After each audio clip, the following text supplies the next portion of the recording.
Good morning everyone, my name is Laura Fagan and today I will be presenting my digital poster that I created to generate a social discussion about the life course framework and what influences can be attributed to critical life period of an adolescent.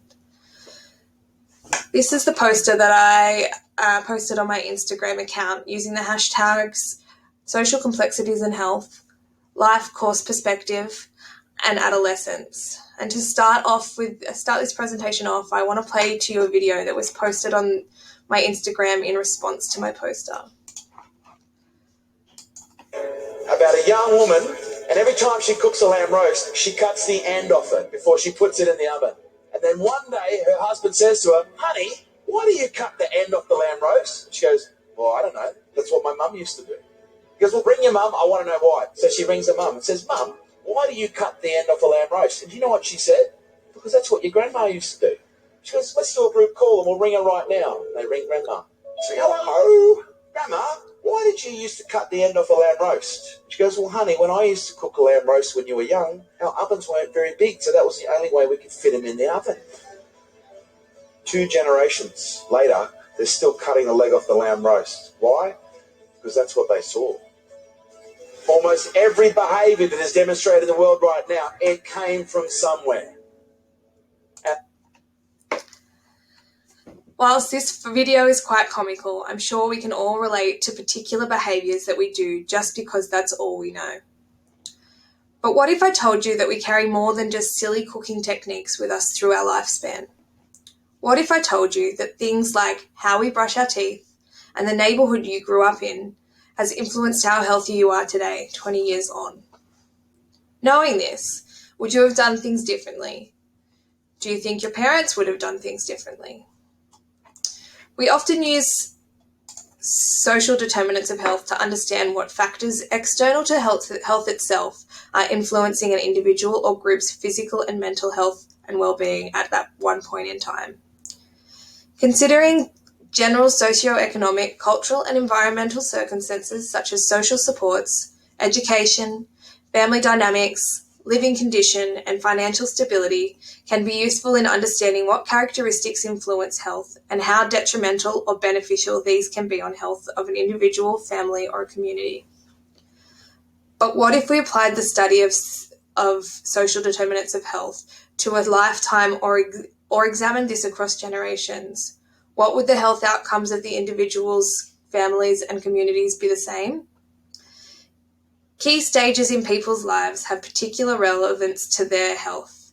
These stages are identified as in utero, early childhood, adolescence, adulthood, and elderly adults. The life course approach recognises the importance of these strategies not only at that time of someone's life, but also how those stages might influence their health for the rest of their lives, and even how these stages might influence the health of their children's lives. This approach uses the notion that both past and present experiences are shaped by the wider determinants of health. These social, economic, and environmental factors that, along with behaviour risk factors, make us who we are.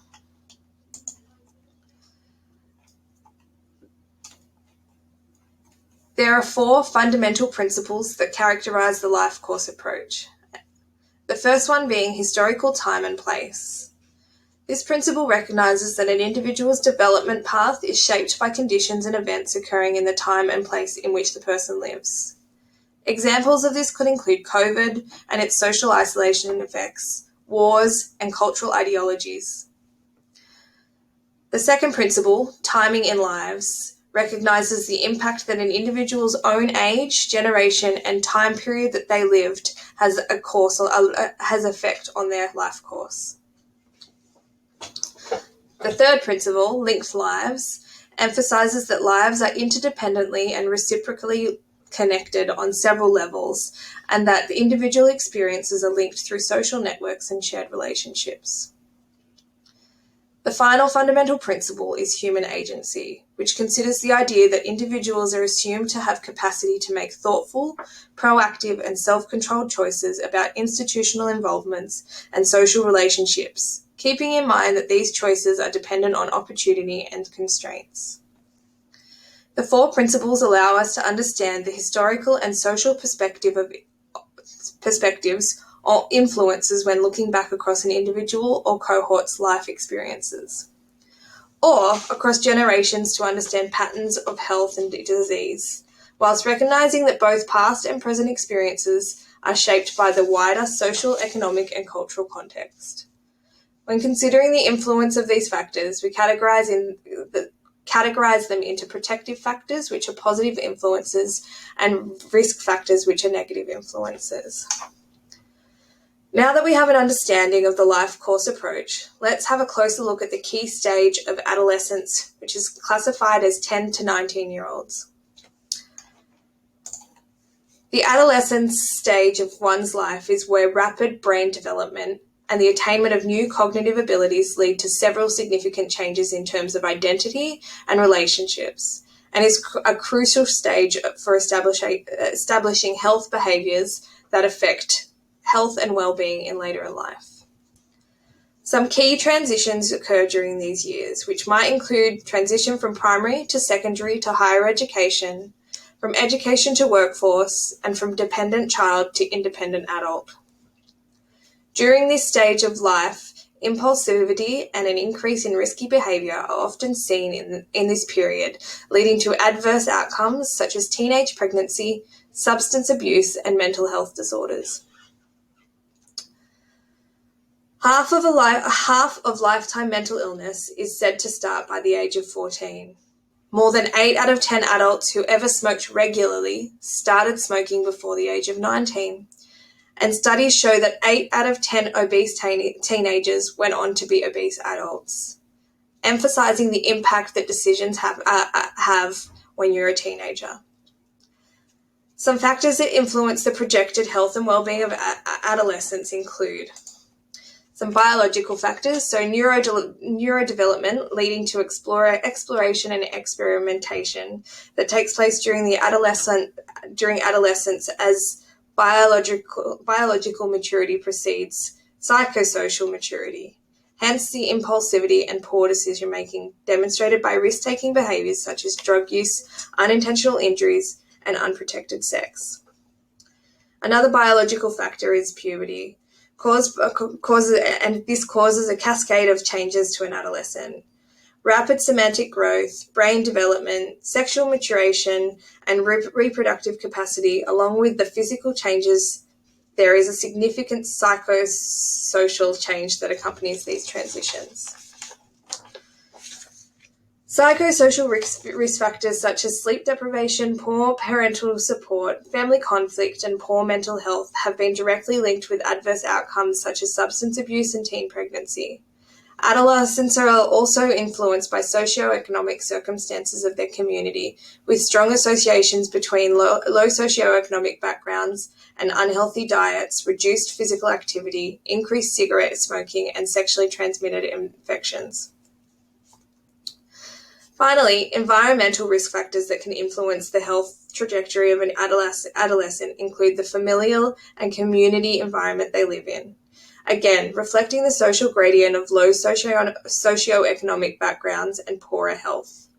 But in addition to their physical environment, adolescents are exposed to marketing and advertisements of energy-dense foods that has contributed to the burden of obesity.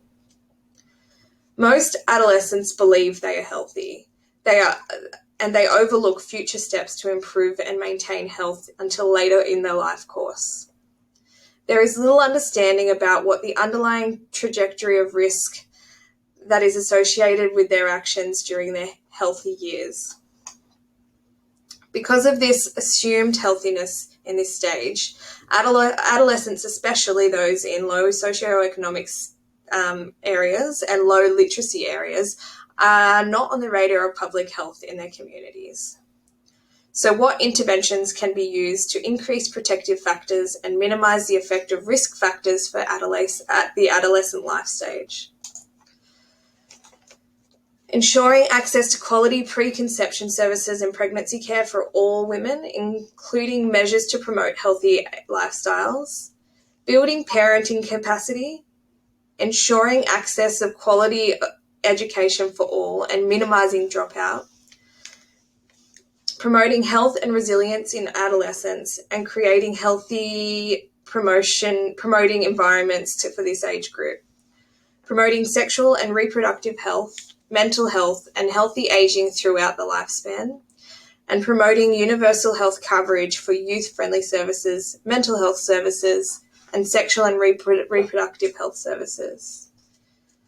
Using the life course approach to provide greater attention to the care, empowerment, and protection of adolescents is a positive step towards breaking the social gradient and eliminating transgenerational transmission of poverty. Thanks for listening to my talk.